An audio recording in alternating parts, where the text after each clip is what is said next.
Hello, dear friends. This is the Medium's Harvest, and this is day 54, chapter 54.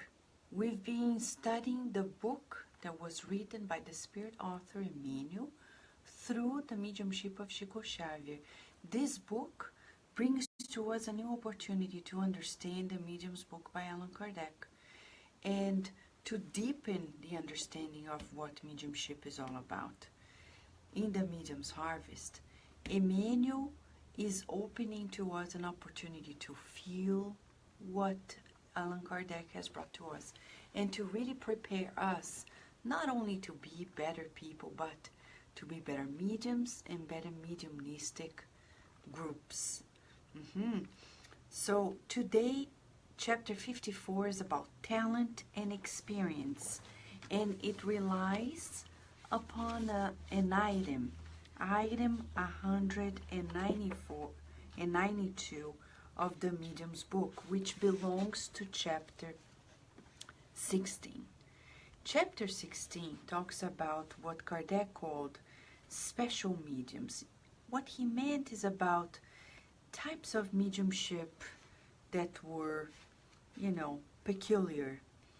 And in item 192, Kardec talks about according to the development of the faculty.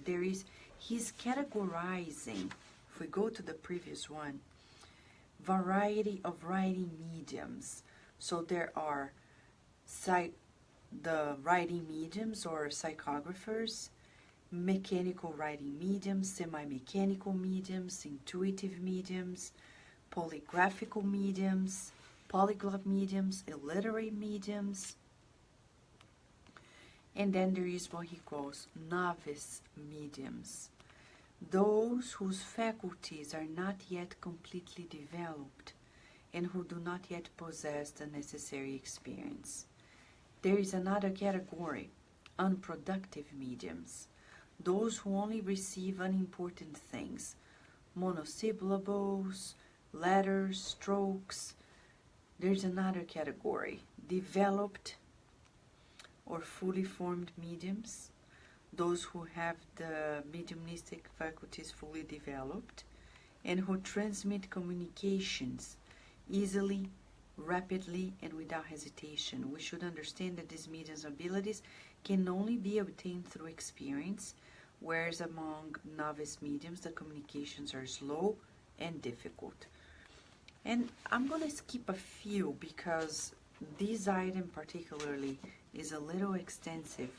But there's another type of medium that Kardec classifies that we would like to share here. Okay?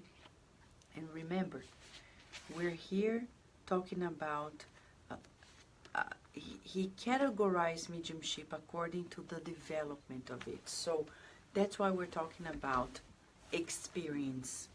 And that's when he says experienced mediums.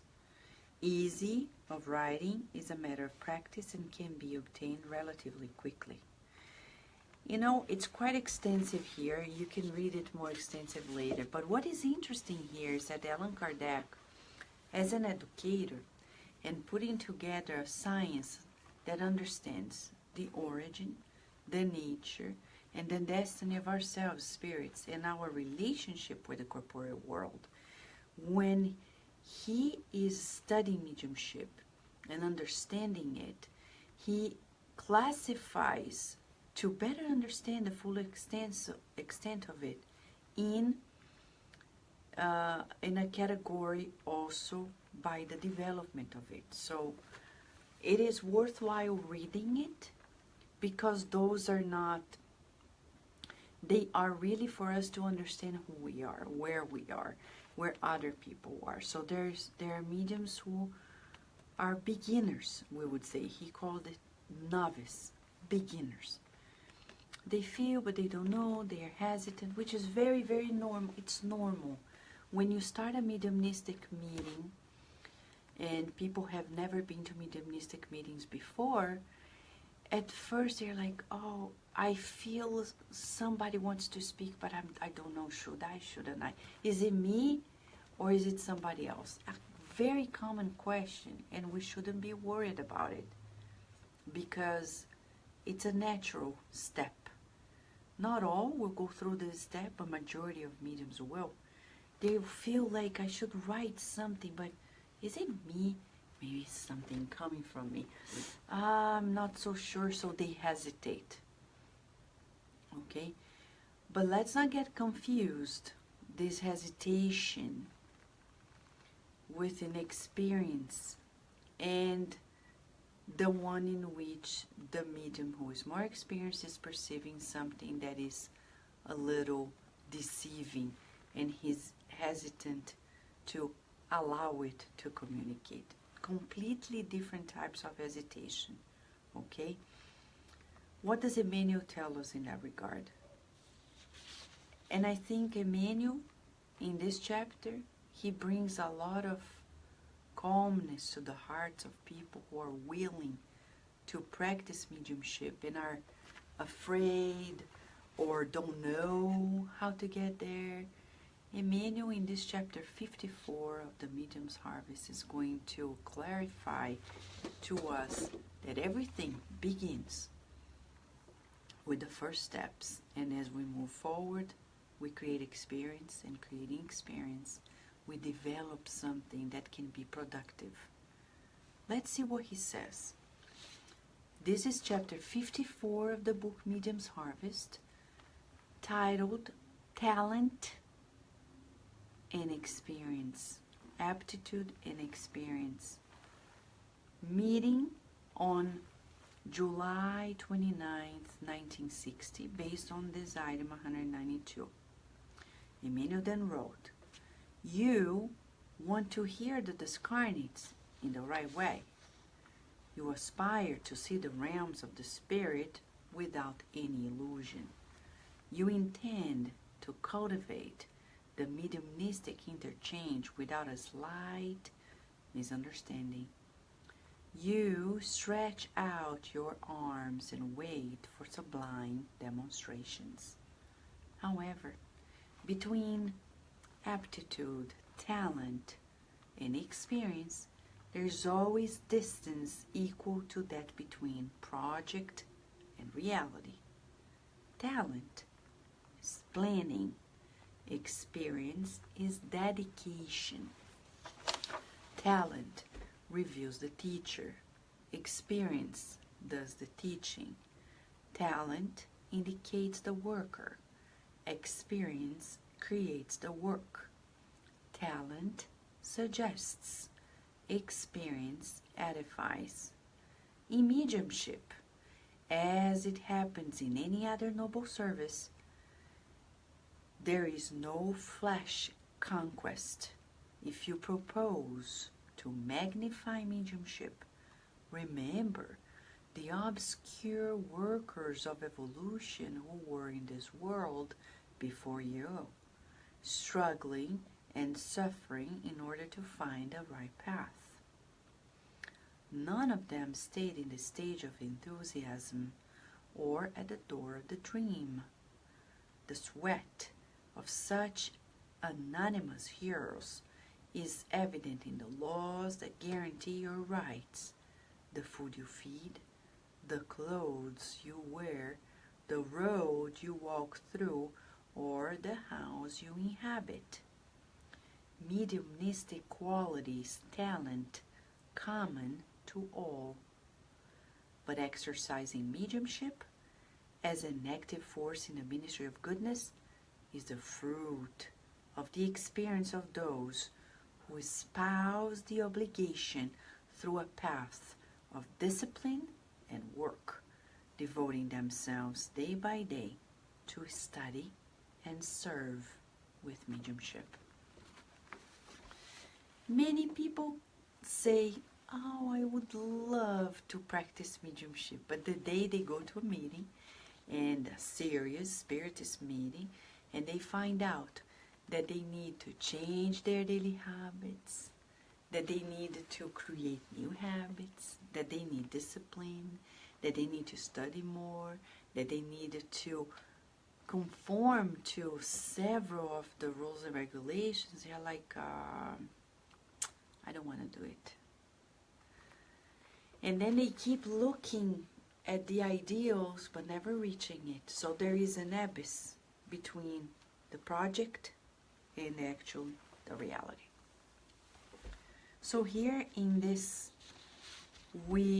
message, tying up very well with Kardec's categorization of the development of mediumship in item 192, we learn first that it's normal, that we need time to develop it.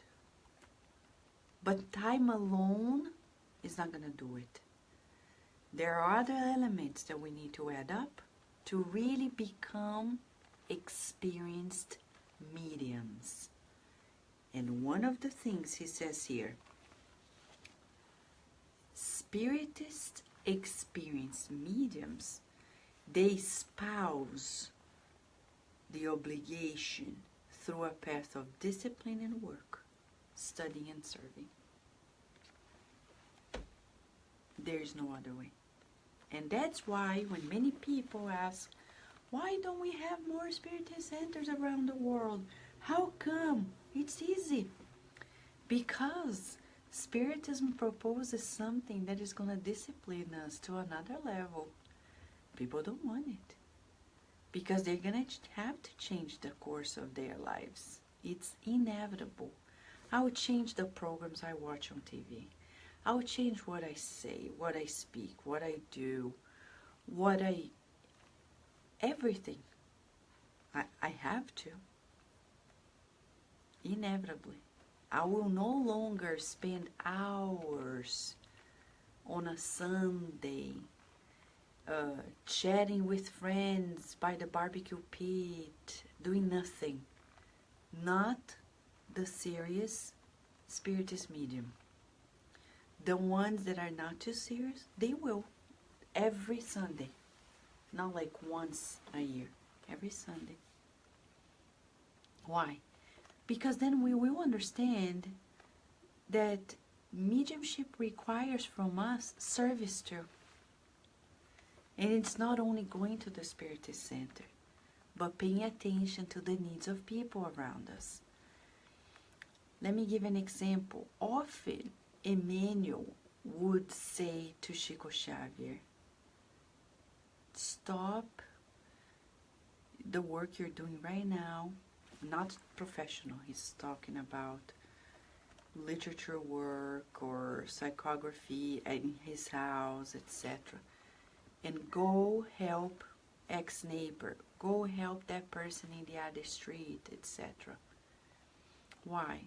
Because without that reach out, he wouldn't be vibrating high to connect to the spirit mentors. So nowadays in our Spiritist movement, there is this misunderstanding that that our role is to study Spiritism and do the Spiritist meetings in our center, and material charity is not exactly the focus. But it's important. It's not the priority, but it's important. In the United States, for example, we often don't pay too much attention to that, and we should. And our Spiritist centers will only create deep roots when it's reaching out to the local community, materially speaking as well. Look at nature. Kardec often said, look at nature. But Professor Eurípides Barçanufo always said, look at nature. When you plant a seed in the soil and start watering it, in a few days, you're going to see the roots coming down. Up, up, up, up, up. It doesn't go up. It goes down first. And then starts sprouting something upwards. And the more it goes upwards, the more the roots go down, down, down, down, down. And they interlace themselves, the roots of each seed, to be strong and deep. Our spiritist centers, to be strong, they need to have deep roots in our local communities.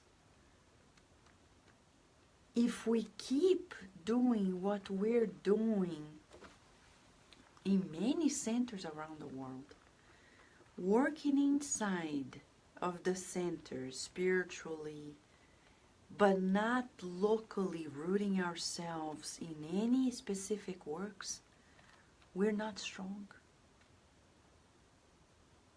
Look at Divaldo Franco's Mission of the Way and the Spiritist Center inside it. It has deep roots in the community. Divaldo Franco himself makes material charity also a strong arm of the Spiritist Center.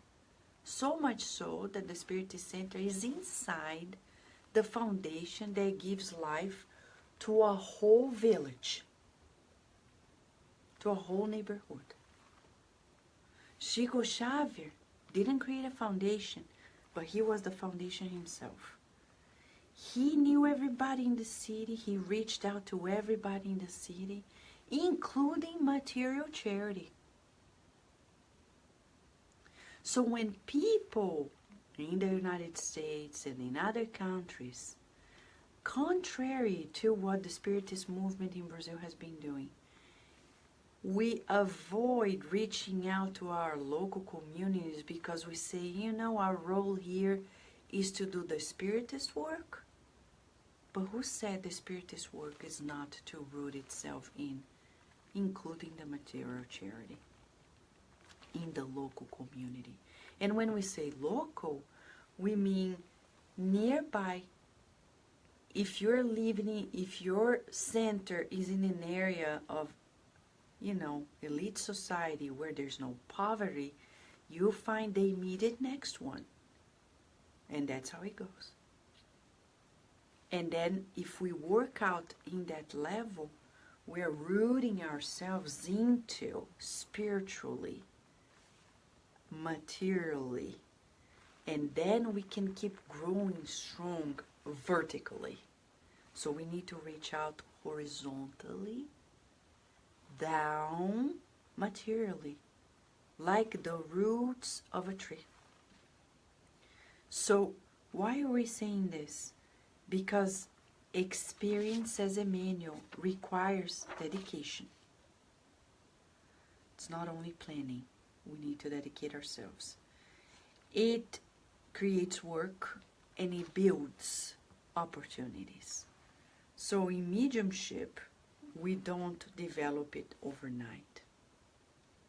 It takes time. It says here, the quality of mediumship is talent common to all. So we can work it out ourselves with this guideline in our minds. It takes time, dedication, discipline, service, and inevitably we're gonna unfold into the experienced mediums that bring goodness to all. This is pretty much it. And the question for us is, what are we doing in that regard? Especially for those who are outside of Brazil or outside, you know, of the main centers of spiritist activities. Observe this, that we need to give more focus and not be spiritist islands. Many spiritist centers are spiritist islands.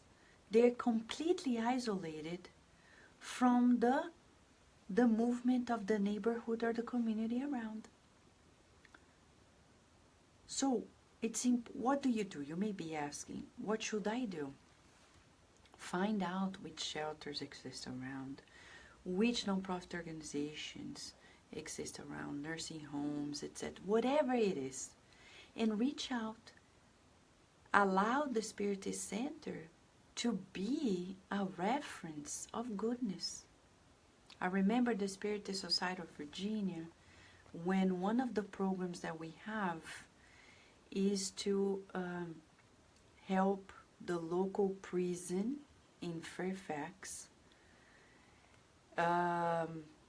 giving resources to those who leave jail. Because, you know, when people go to prison, they leave with the clothes and the resources they had at hand. Many of them don't have a family member or a friend, anybody receiving them after they are released. So there are nonprofit organizations around that take care of the details, and we can collaborate with them. So we, Carlos and I, in the name of the center, visited them a long time ago and started doing this outreach in the center, the Spiritist side of Virginia. To the point that the directors of the organization called me and said, I would like to know your organization, because your organization, the Spirit Side of Virginia, is becoming one of the main benefactors. And then I said, wow, that's great. I mean, you're welcome to see what we do. So they came to one of our public meetings, and they came to see what we do, and we allowed them to also speak about their program, the importance of collaborating and knowing of that reality. So it's very important for us to create local roots to create spiritual, emotional strength, and not be Spiritist islands in wherever we're living. Majority of Spiritist centers outside of Brazil are pure islands. They don't have any connection with the local community. And we constantly refer to the movement back in Brazil, which is not a problem, but we need to be a little more like grown up, independent, and do what we need to do, right? Yeah, you're right, Cesa. They are very stigmatized by society when they leave jail, so there are organizations that take care of it, and we can collaborate. And you know, Chico Xavier, for example, he was so modest. You know that he received thousands and thousands of people who would line up to give him a hug and receive like one Brazilian money, like $1. And I met the daughter of one of the women who used to go in that line and receive that petty money. But it was much more than the money. But he gave the little money too. This is humility on Chico Xavier's side. He didn't have the greatest ideas like, I'm going to give each person $1,000. And if I don't have $1,000, I'm not going to give anything. No, he's humble. The excuse is to give that little bit. But much more than that little bit is to give them the support, the kindness. This is Chico Xavier. Why do you think Chico Xavier did that work as well? Because that gave him a compassionate heart.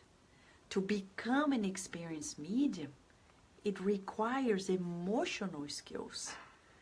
We need to see the sufferings of humanity eye to eye, to be more sensible when we go to a mediumistic meeting. We're not simply working in fiction. Oh yeah, the spirits suffer, but I don't care about the incarnates who suffer. How can I do rescue work and care about the incarnates when I don't care about the incarnates who are suffering? Right? So I really need to walk the talk. Material charity is also important. Look at Divaldo Franco. His whole mediumship is around it. Oh yeah. And it was not different for Jesus. The Jesus we know, he cared about the material conditions of people. He multiplied the bread and the fish. He could have said, I'm so sorry, I came here just to give you the spiritual bread. And he was like, no, you need it? Let me work on it. So let's think about this. We needed to be coherent. And experiencing mediumship comes with an open heart for the incarnate level as well. Lisa Tellis is saying, there's no homeless or shelters in the city where I live. I drive 45 miles to go feed the homeless. Wow, mamma mia. That's beautiful, Lisa. That's really beautiful. And that's the way to go. You're right. You go after, right? Until the next opportunity. By reaching out that far, you're creating roots, deep roots, so you can bring it closer and closer and closer to you one day, because only God knows, right? So it's important to balance out. This experience, mediumship, cannot be only experience. Mediumship is not only a byproduct of the practice we do in the Spiritist Center. Experienced mediumship comes with emotional and spiritual acquisitions that also depend on our social awareness.